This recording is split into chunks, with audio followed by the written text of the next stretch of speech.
Yeah. It would be less entertainment.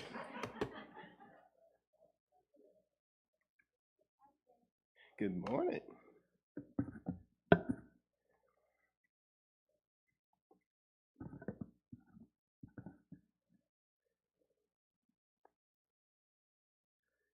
I would.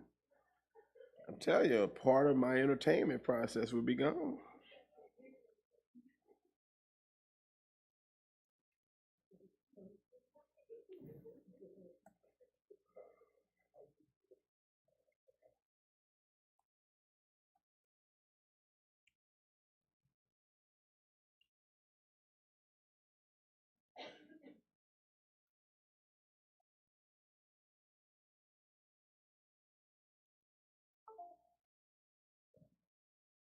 Well, good morning. While I'm trying to pull this up,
Good morning, good morning, good morning. Of course, it is potluck day.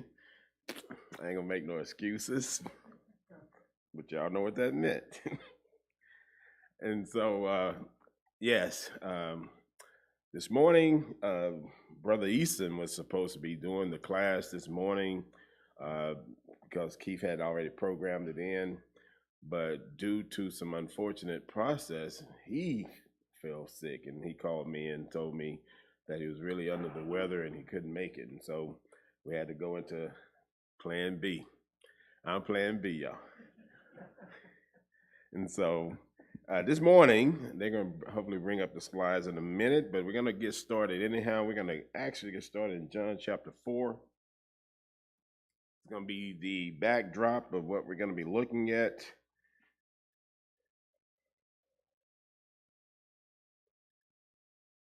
John chapter 4.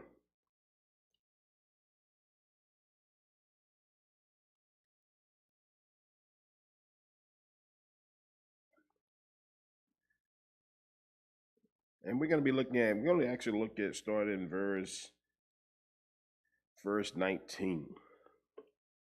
John chapter 4, starting in verse 19, we're going to utilize for the center of what I want to get into. If maybe this week, I might be here next week, I'm not sure. The woman said to him, "Sir, I perceive that you are a prophet.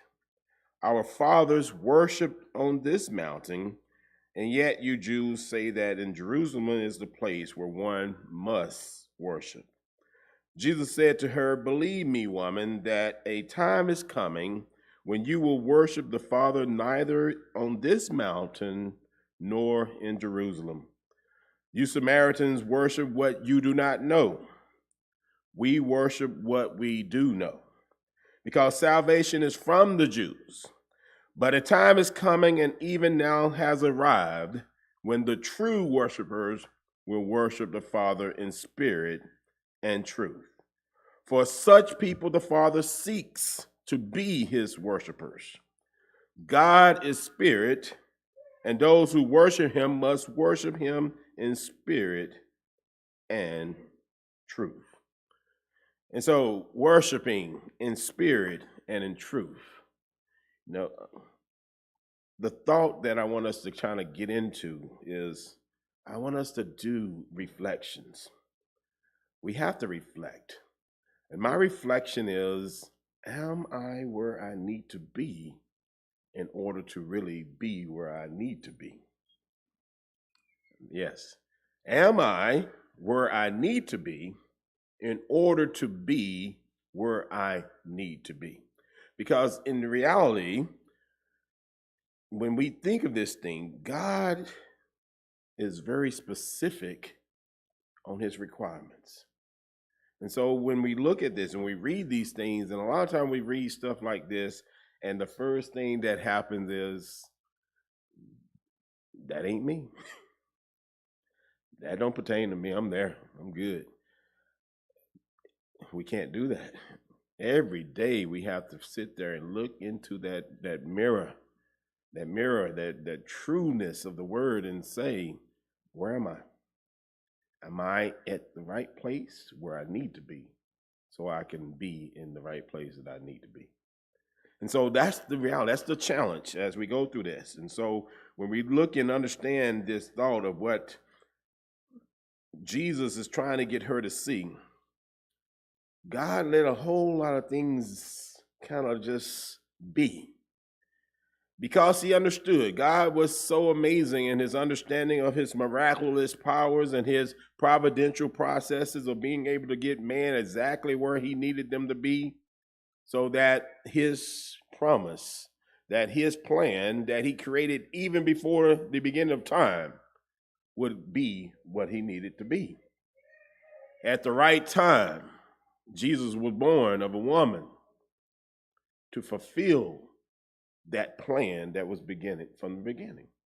And so all those things that happened, all those crazy things and stories we read about, from prostitutes to people lying and people doing all these different things, God utilized those providential moments to make sure that we got to the right place. And once Christ got here, we are now in the right place. And so now it begins. God said, I have done my work. I have fulfilled my plan. I sent my son to the cross. And my son died on the cross that he might fulfill my plan. Now it's up to you. Now it's up to me to ensure that we are in the right place. And how do we get in the right place? Jesus said we must be worshiping in spirit and in truth. Not in spirit or truth, but in spirit and truth, because you must have them both in order to please God. And so the word worship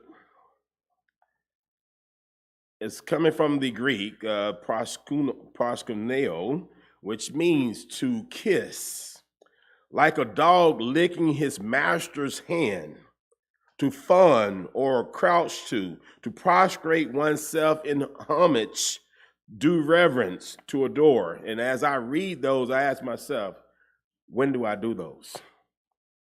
Do I feel like I am a dog licking my master's hand? Or is my humility in the wrong place? Do we feel like we are dogs licking a master's hand when it comes to worship? Or do we have our own thought? Because that worship is, I want to just get it on out there, y'all. Worship ain't about you. It ain't about you. When we come to worship, it ain't about you. It's about God. And we are the subservient ones. We are the ones who are bowing down. But sometimes I'm going to talk about myself, y'all. Sometimes I feel like I think I'm a little bit too much. Sometimes I get the feeling in my own self that maybe I done arrived somewhere. But God has a way of putting us back into our place.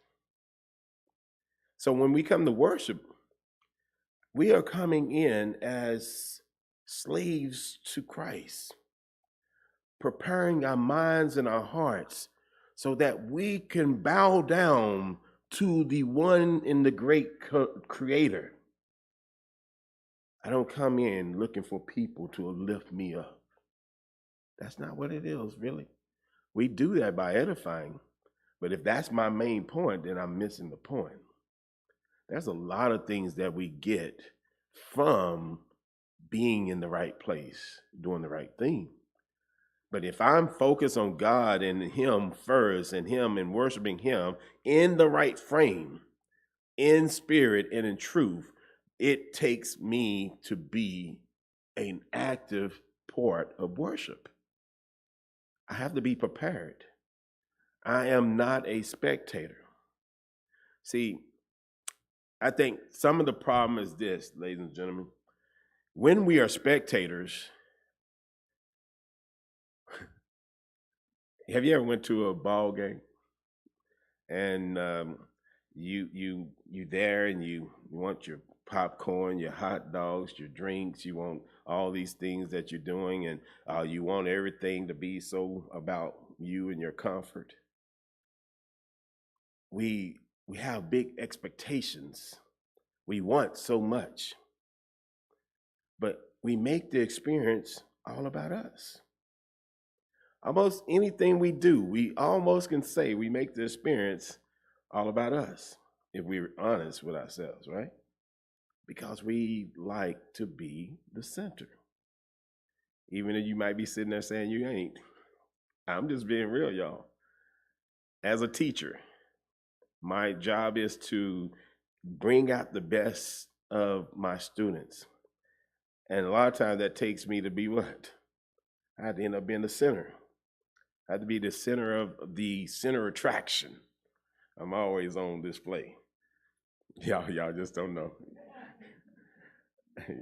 I am always on display. They're always watching because they don't want to miss nothing that you do because I'm that center of attraction, right?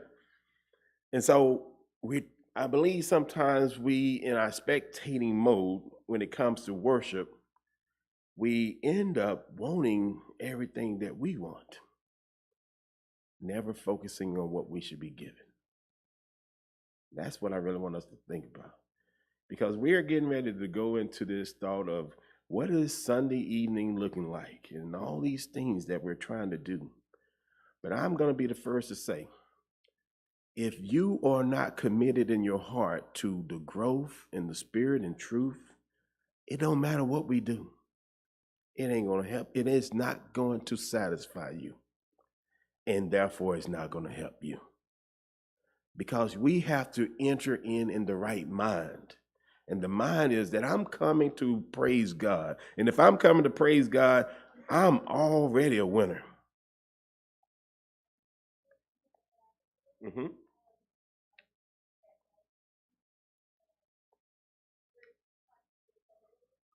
Go ahead.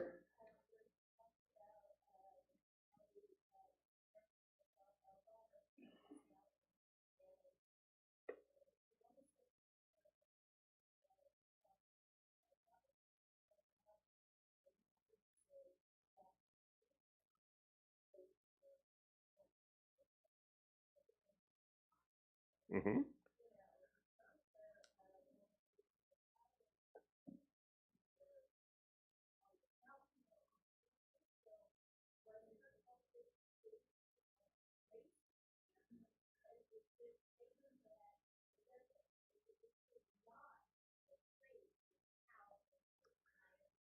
You're there. No, you're there. And the thing is, the Jews thought they were so much better than the Samaritans. Because why? Through David and the lineage and the building of the temple and all these things and the Ark of the Covenant and all these things that God gave them. Why did he give them? Why did he have to give them those things? Because they were so quick to forget who they were that he had to give them things. But what she's saying is, my forefathers worshiped up here. We didn't have all those things that you had, but we still understood the need to worship. Mm-hmm.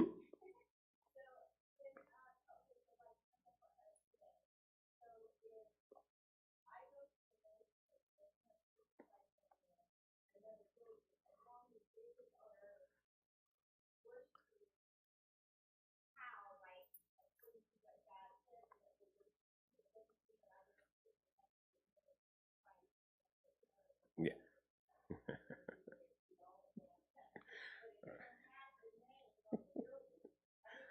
Marlon, we didn't plan this picking part here. We didn't plan this, y'all. This is not a plan.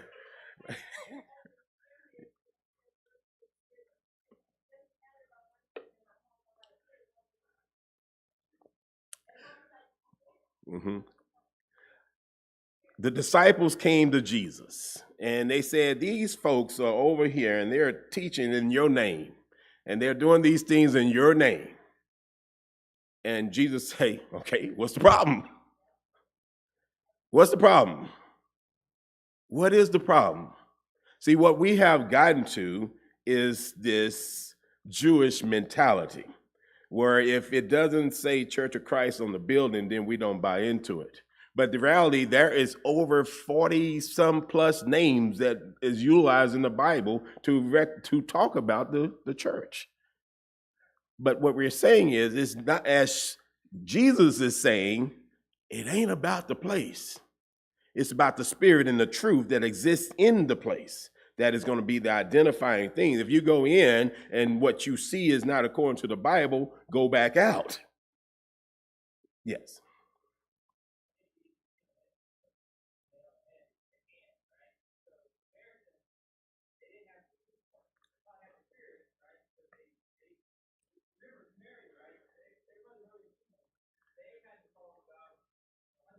Yes.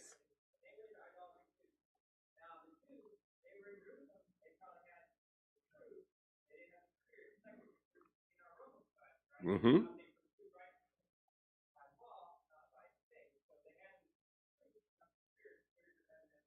Yes. Because Jesus stated to them, you worship what you don't know. It's not the problem that you don't understand that you need the worship, but you're worshiping what you don't know, which is worthless. To worship what you don't know is worthless because the truth has to be there. How can I worship a God I know nothing about? If I don't know about him, how can I worship him? How do I know his ins and his outs if the word is not there for me to understand? And so I become, as most people when I first got into the Church of Christ, we are more into the status of the name than into the product of what is happening. The name on the building don't save. The people in the building can't save you. You have to work out your own soul salvation by exercising the word.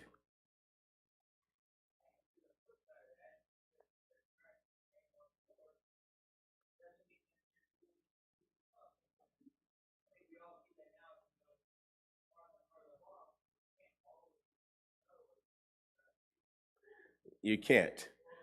But the sad part is, if you don't know what the Church of Christ should look like, you will be anywhere. And you will fall right into place, into not knowing, into false doctrine, because you won't know how to go against it. And so that's why the truth is so important. You can have spirit all day long and think that you're there in the right place, but be in the wrong place.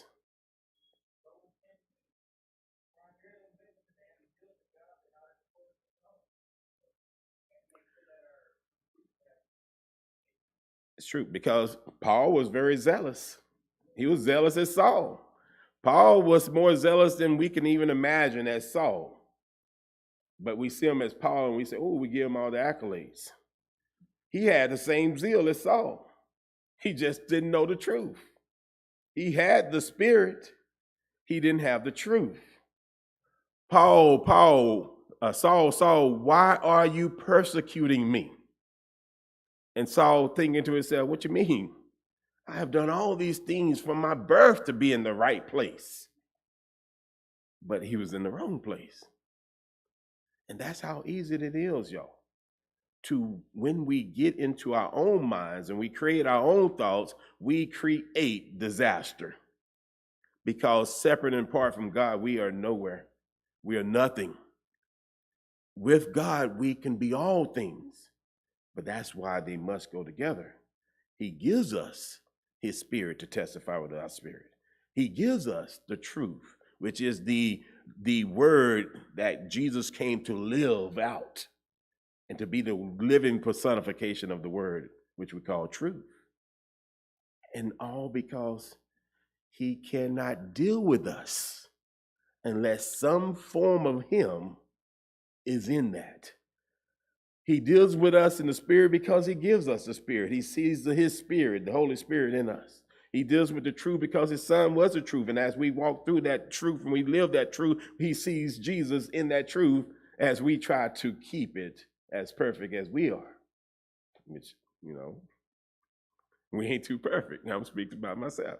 Everybody understand what I'm saying? As we build this foundation, if I think I can get into heaven off of the premise of just floating along, I don't think that's where your confidence need to be.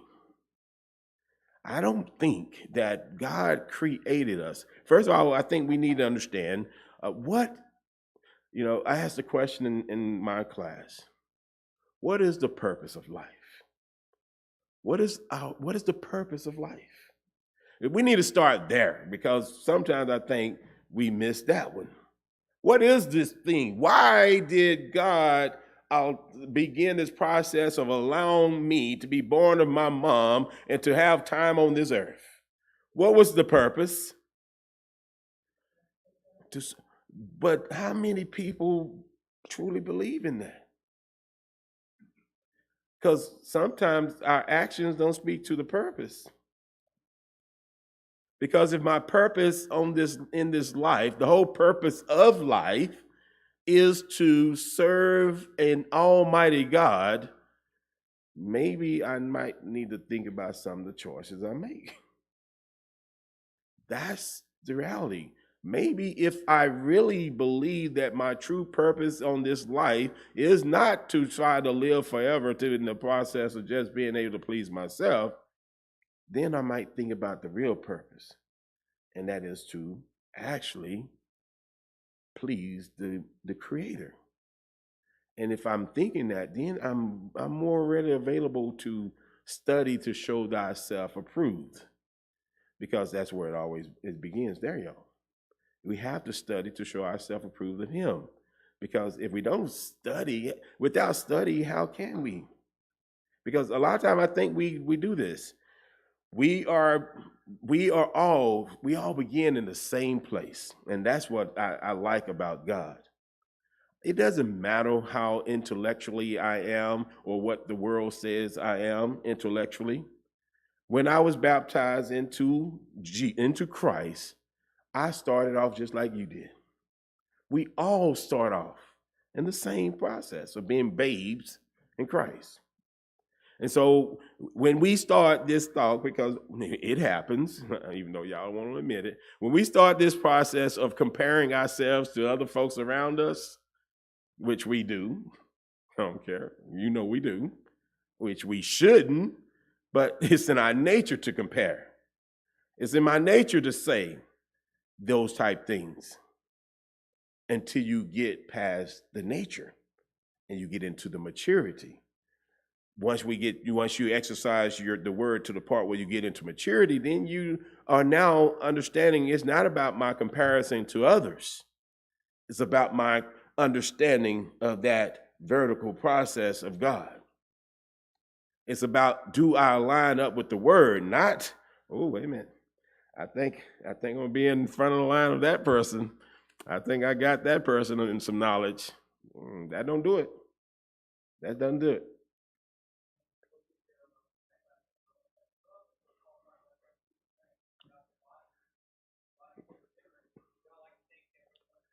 Mm-hmm. Yeah, well, we can just keep it real. I used to think that my brain was one of the most amazing things in the world. Until my lungs say, I don't care what you think, you can't breathe without me. I used to say, oh, my brain is so good. And now my brain is saying, oh, is my lungs going to do the job today? Is it going to get the breath in today? Is it going to be a good day? It's going to be a good day. I'm just saying, y'all, that's the reality. When we get a little older, all the things that we used to think about ain't that important. Oh, that's a good day when I can go in the bathroom and actually breathe in the morning. Those are good days now.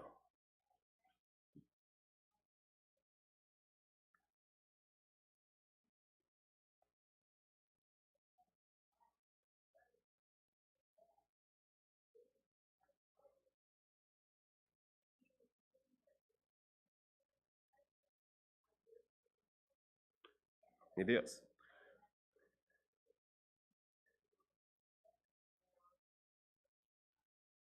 And that's the key, to understand what we're working together to accomplish. I am not working together to please you. And even though, it's plainly said, those that are mature has to carry the burdens of the weak. We have to. But do we need to carry it your whole life? Do we need to carry it forever for you? Or is it my motivation to help you study so that now you can get to the point where we now can talk about some things? Paul uses this in his statement. He says, I wanted to talk about some things to you, but I needed to go back to the very, very beginnings because you can't take it yet. You're not ready for what I really want you to know. You're not ready really for the meat that I want you to know so that it can help you advance in this thing called Christianity. No, you need the very basic meat. I mean, the very milk of the word, because you ain't ready. So that is a reality. A lot of people ain't ready, but we don't kick them to the side. We are looking at ways to encourage them, because, ladies and gentlemen, the one reality is this: we got so much technology, but I still ain't seen nothing yet that allows you to just get a shot that makes you more intelligent on what you know. I ain't seen it. I ain't seen a pill yet that I can take that that I can be in the movies and say, "Oh man, now I know Mandarin Chinese." I ain't seen it yet. Okay.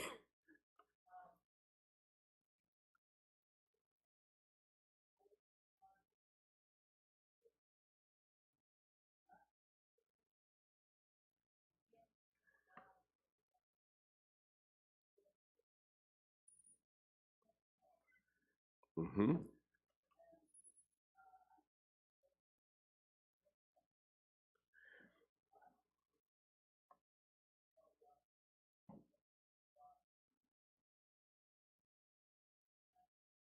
Yeah. Yeah. I think the great thing about us having the Bible and so much Bible conversations through television and all this stuff, a lot of people hear those things, and so they utilize online, they utilize TV to hear their Bible. And notice how I said that, to hear the word. But ladies and gentlemen, just because I hear things don't mean I apply things. Okay? So they like to hear these nice sermons and these fancy things that people say, and they become nice cliches.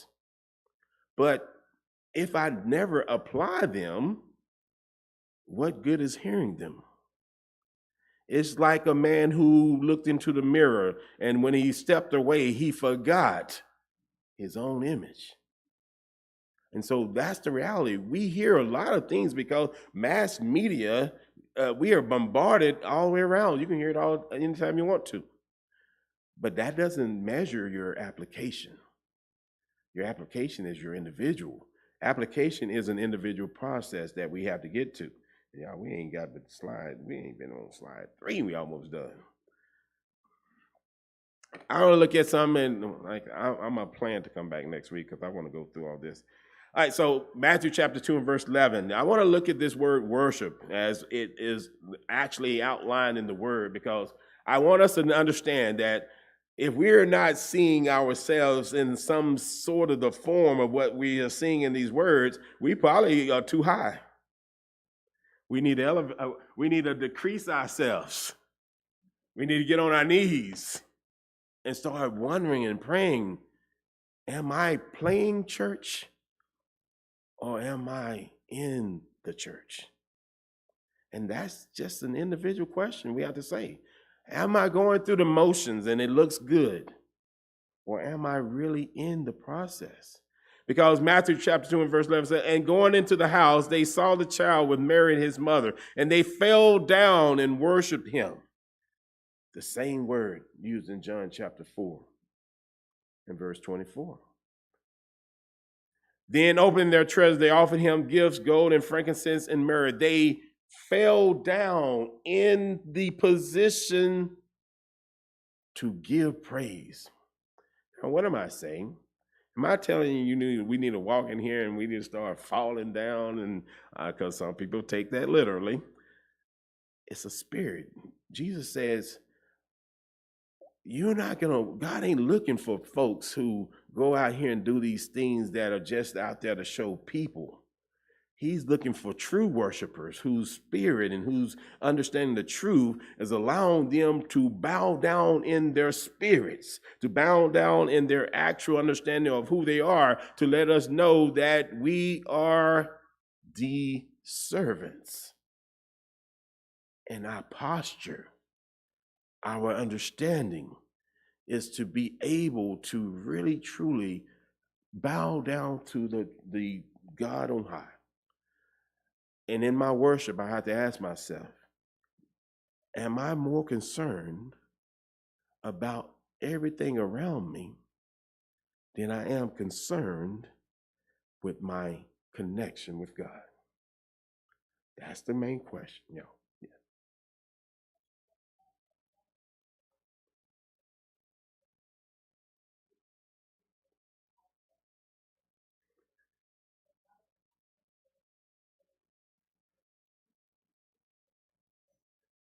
Mm-hmm.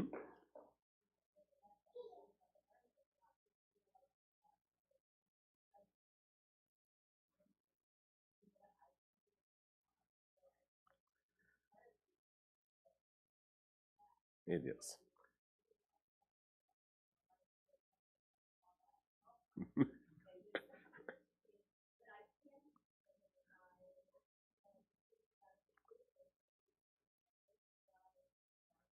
Yes. And it's true. But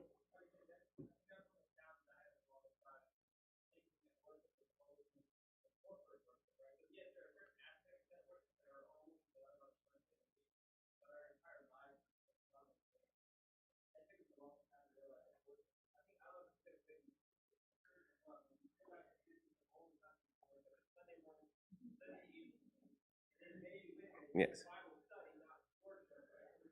Because normally that's the only time we see each other these days.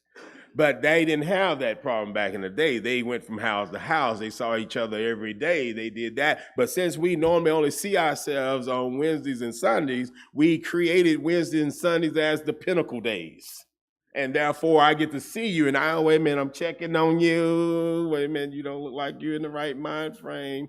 But he ain't been in the mind frame Monday, Tuesday, Thursday, or Friday either. And that becomes a challenge, y'all. Is that we are here and we are using this time. Oh, my battery don't worry about it. We are using that as because it becomes our magnifying moments. I am seeing you on Wednesday, I'm seeing you on Sunday, and my magnification of Christianity is on those days. And I'm trying to see what type of Christian you are because I get to see you.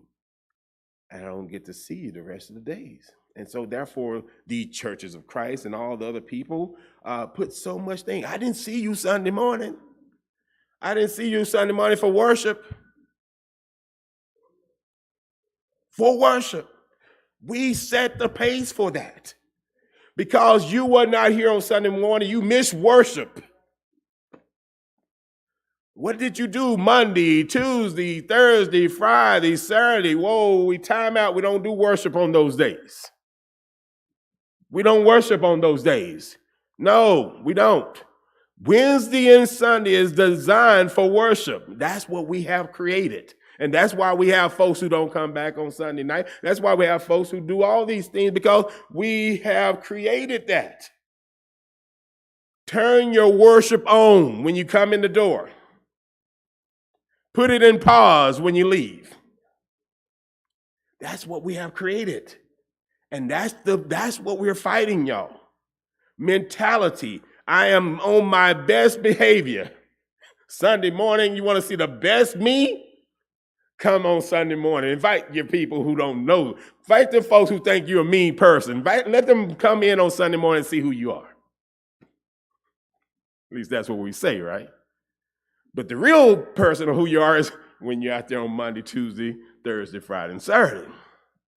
That's the real you.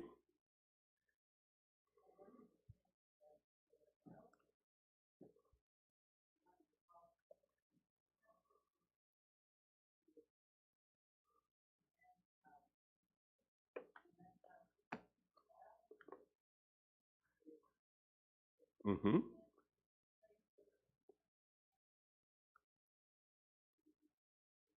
Mm-hmm.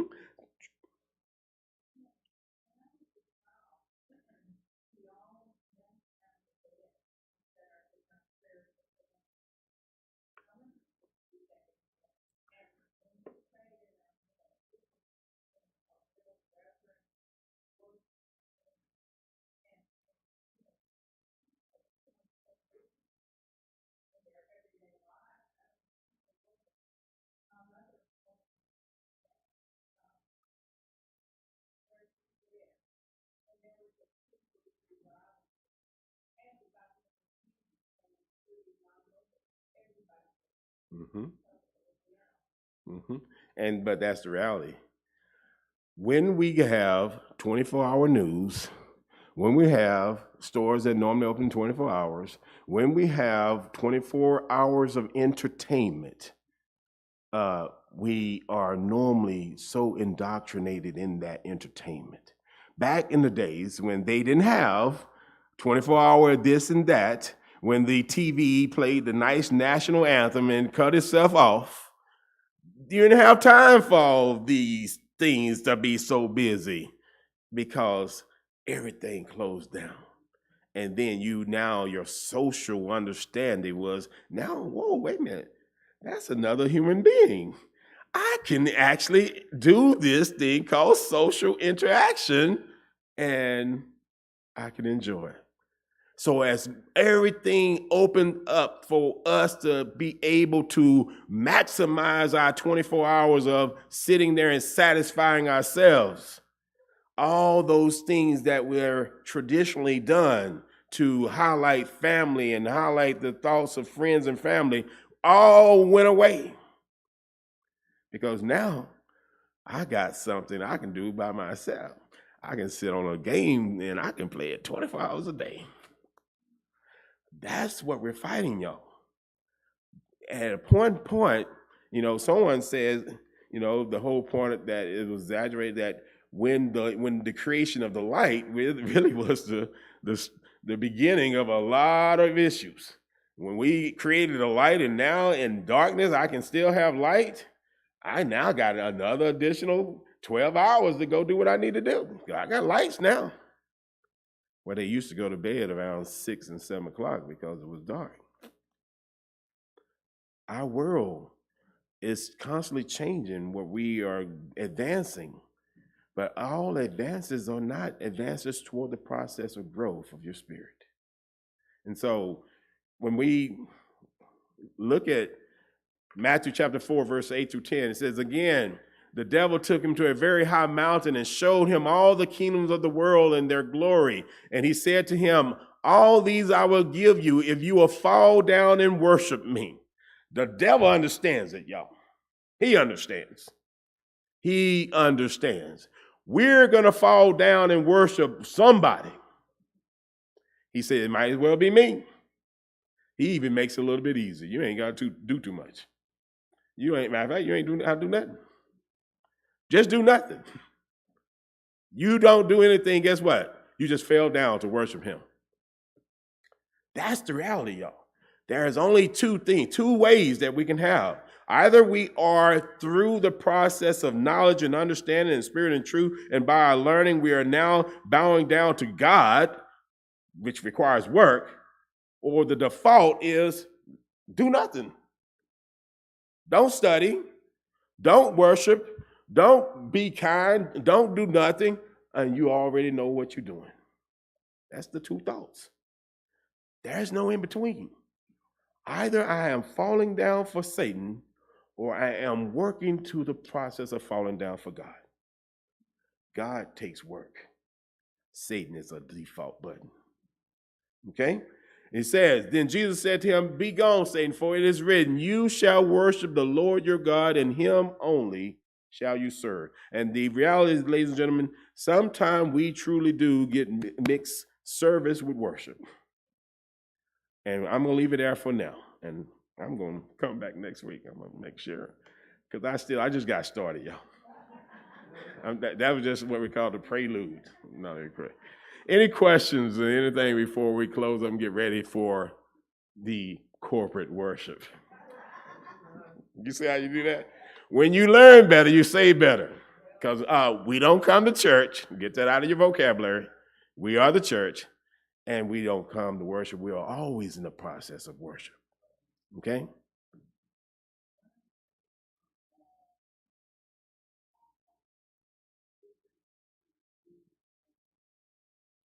Samaritans.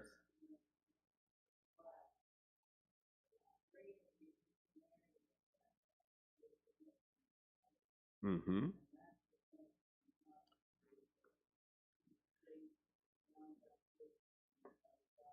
Mm-hmm.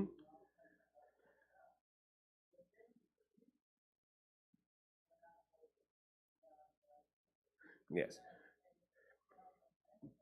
Mm-hmm. And I'm gonna ask a question. Which one would probably easier to fix? The one where you go off and you didn't have the truth and you did things on your own, or the one where you had the truth and yet you still did things on your own? Which one is the hardest the one to fix? And that's why it's so hard to teach new dogs, old dogs, new tricks, y'all. I'm gonna leave you with that one.